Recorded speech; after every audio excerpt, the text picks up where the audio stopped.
Okay, page 5, and we are finally finishing up tangent line equations. So this problem 18 says a quadratic of the form ax squared, and that's this green one here, where a is greater than 0, so it opens up, touches the log function y equals natural log of x as shown.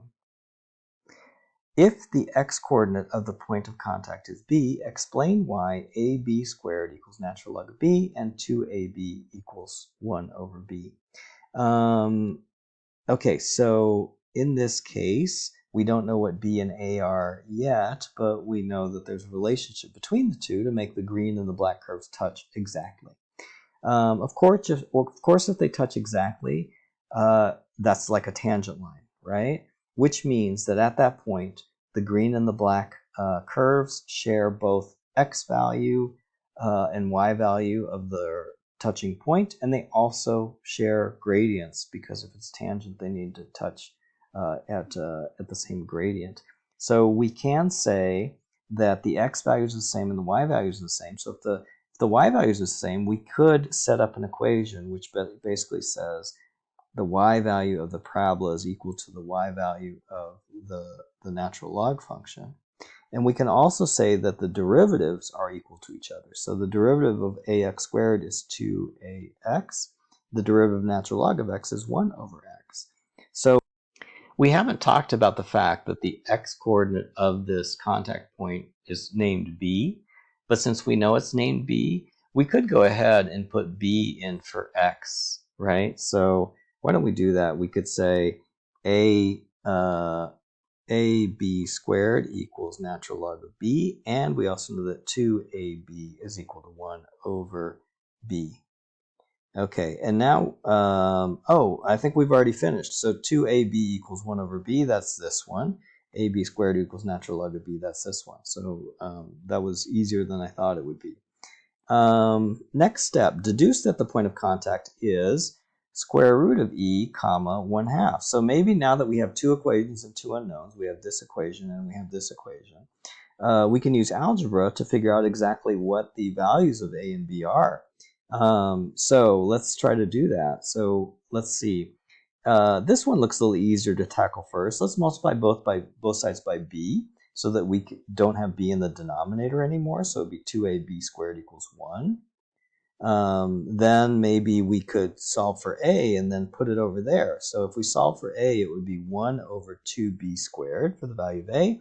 And then we could put it there and see if that helps us. 1 over 2b squared times b squared equals natural log of b. So the b squareds cancel out on the left side, so we have 1/2 equals natural log of b. So if we do snail rule, or if we rearrange it to an exponential, we know that e to the 1/2 equals b, right? E to the 1/2 equals b. Okay, so b is equal to e to the 1/2. Now that we know that b is equal to e to the 1/2, now we can figure out what a is. A is equal to 1 over 2 e to the 1/2 squared, which is equal to 1 over 2e. And so a is 1 over 2e. And so now we could write the point of contact would be, let's see, b comma, and then we would put the b value into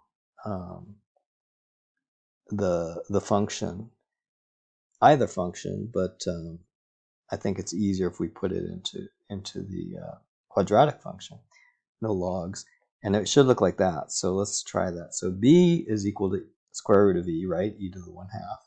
So that's correct. ab squared would be 1 over 2e times e to the 1/2 squared. And so this simplifies into e, this would be e to the first over e in the bottom, so it would just be 1/2. And that's what we got. Square root of e, comma, 1/2. Okay. All right, so there we go. We have b. We already found the value of A? No, we didn't. We didn't find the value of A. Oh, we did. The value of A is that. So in the process of finding the point of contact is B, we also found the value of A. Find the equation of the common tangent. Okay, so now we're just going to find the equation of this red line. Again, we're going to use point-slope form. And we know that the x and the y coordinates are square root of e 1/2, right? So we'll put square root of e and 1/2 in for x1 and y1, and now we just need to find the slope. And the slope, of course, is either 2ax or 1 over x. If we use, we can use either one of these, but if we use 1 over x, the x value, of course, is square root of e. So the slope value is going to be 1 over the square root of e. Okay, so if we want to write it out, we would write y minus 1/2 equals 1 over the square root of e times x minus square root of e. Okay, maybe that's our last tangent line equation, our tangent line problem for a while. Now we're going to talk about increasing and decreasing functions. If you remember from the investigation and previous discussions, when you have an increasing function, the slope is positive, the derivative is positive. When you have a decreasing function, the slope is negative, and the derivative is negative. Okay, so how do we do that? The algebraic form is, what that means is just write the interval using inequalities, right? So greater than or equal to 2 would be x is greater than or equal to 2. Geometric form would be in the form of this number line with the sign diagram type of notation. So remember, in this case, what we're saying is that all the numbers greater than or equal to 2 would include 2 and would be all the numbers to the right. So we would color in the line and the arrow to the right. So this would be our notation saying all the numbers 2 and above, x is greater than or equal to 2 on the sign diagram type of line number, right? Okay, so now let's go down here, and it says sketch here a function which increases on the interval x is less than or equal to 0 and decreases on the interval x is greater than or equal to 0. So I'm going to draw an x and y axis, and then I'm going to draw a function, and it's going to increase until it gets to x is equal to 0, and then it's going to decrease. So something like that could be like a parabola. Let's take a look at the right side. So let's describe f and f dash. So if f of x is increasing on the interval s, then we would say that the derivative is greater than or equal to 0. Notice that increasing, you would think that would be greater than 0 only, but let's look at the next definition to see why greater than or equal to equals 0 is also included. F of x is strictly increasing on the interval s.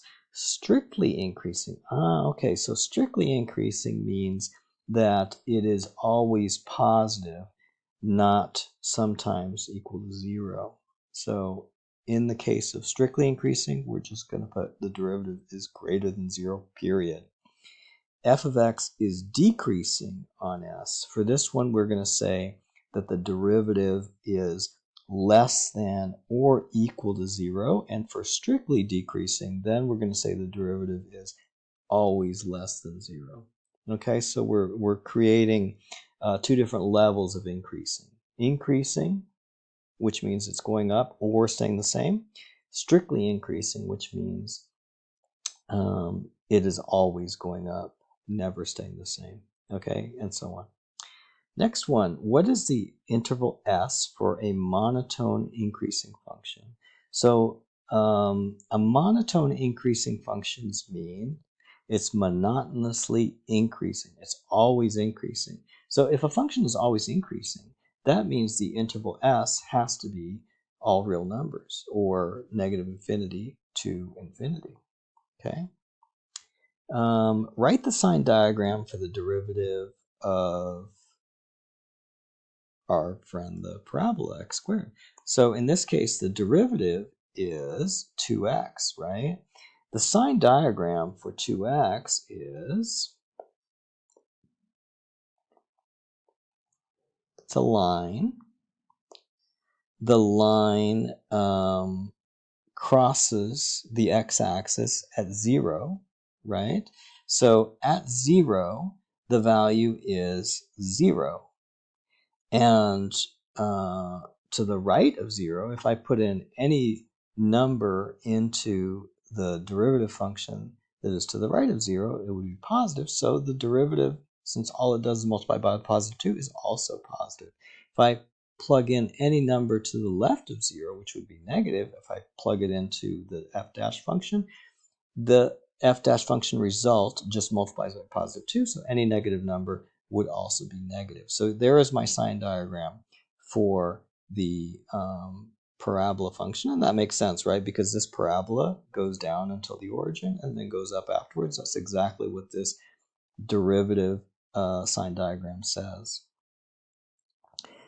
Mark, let's see, give an example of a monotone increasing function. So one monotone increasing function that you know is the exponential function, like e to the x, okay? I think this is supposed to be mark with a different color, the part that's on. Okay, so we can mark